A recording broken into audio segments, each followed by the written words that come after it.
Let's go to St. Charles. I might take it out of sports mode.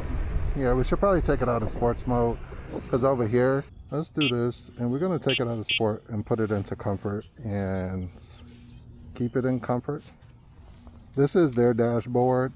So we're going to see where things are. So comfort should take us at 20 miles an hour. We should be able to zip along. That's the Fox River. Yeah, so it's a max of 21, which is a good riding speed here.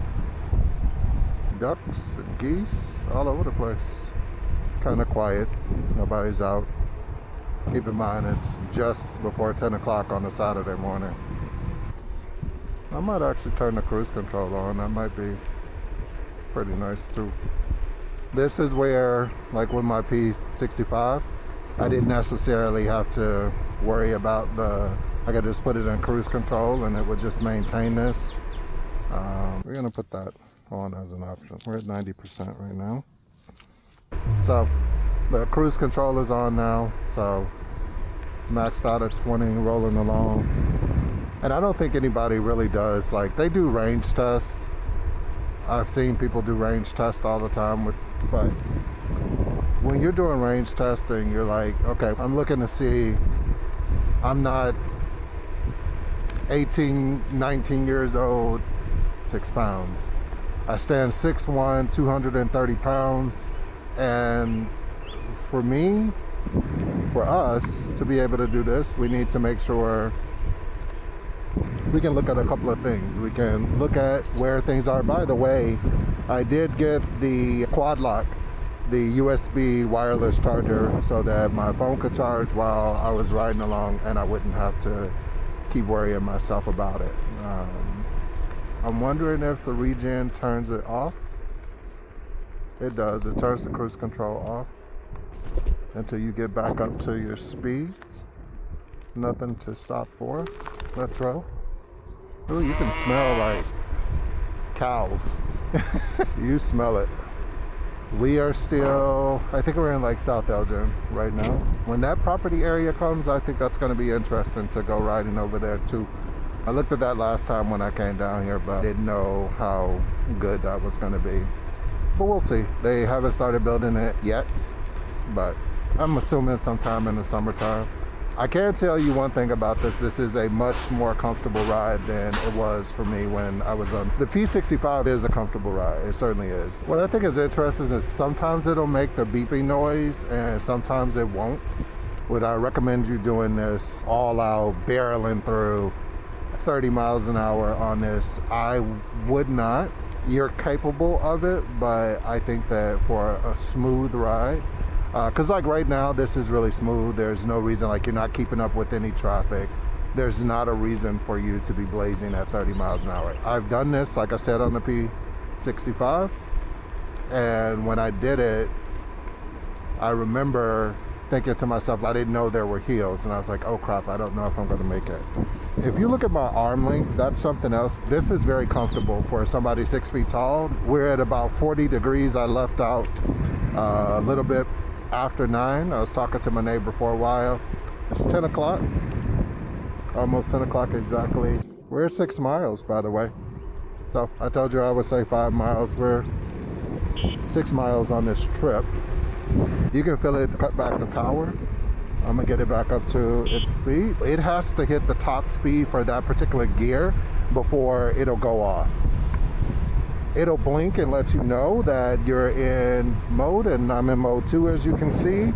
20 miles an hour, doing my thing, cruising along. It's a nice little cruiser. First bridge we're gonna cross. I remember this. And I didn't have regen. I had regen built in, but not as bumpy as it was. Let's slow it down because we're going to go right. We're going to go right up here. I remember coming through here and trying to figure out where the heck I was going because I had zero clue, bruh. For the people who might be wondering or considering getting this scooter, why am I doing these videos? A large part of why I'm doing these videos is because I'm answering questions that I wanted that no one else had answered at the time. When I first got this, I had no idea what it had to offer. I just thought it was really nice having lights on it, but it wasn't anything major. I was just like, I like that design.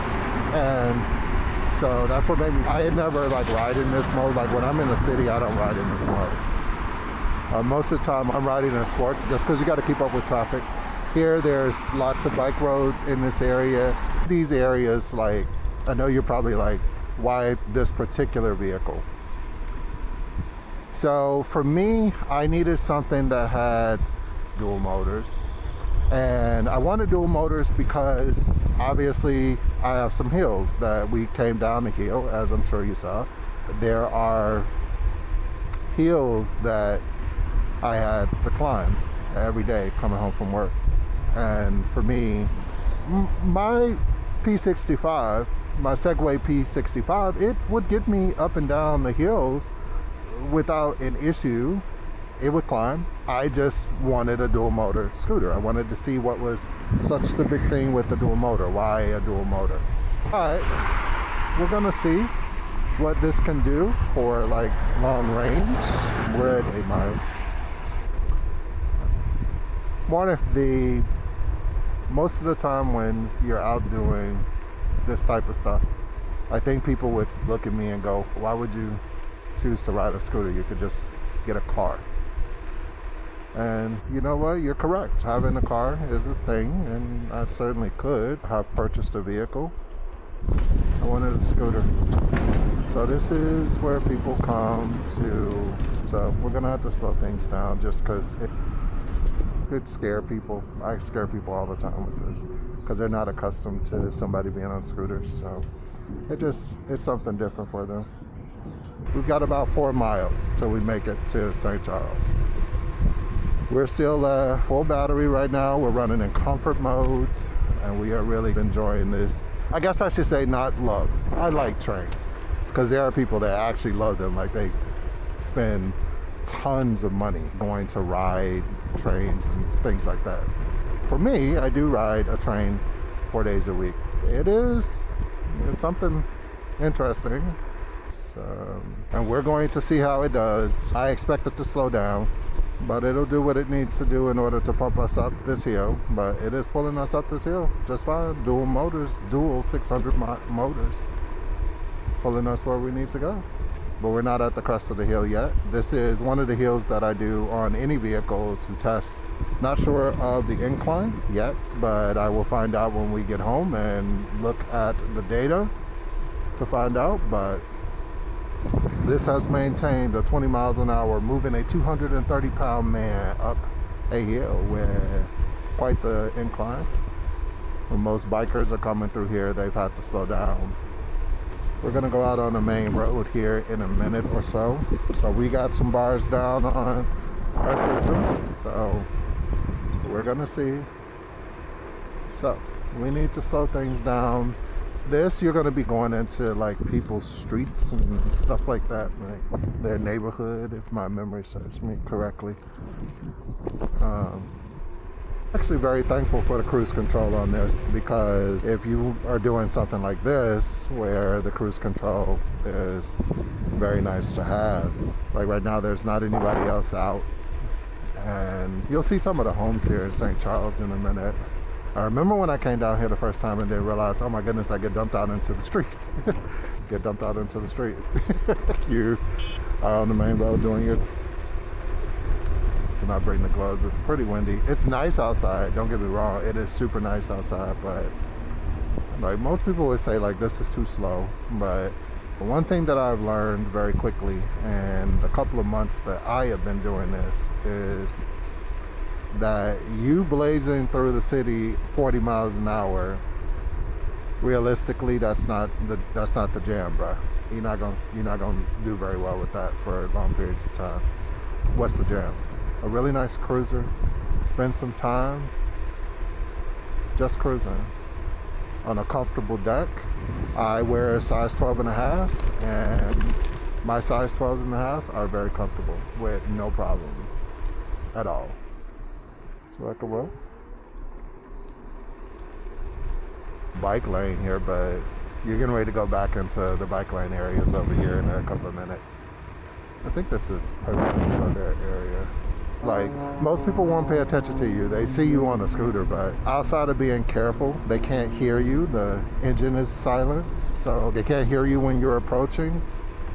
I remember coming through here before, and it was people just looking at me, really staring at me like, what the hell are you doing here?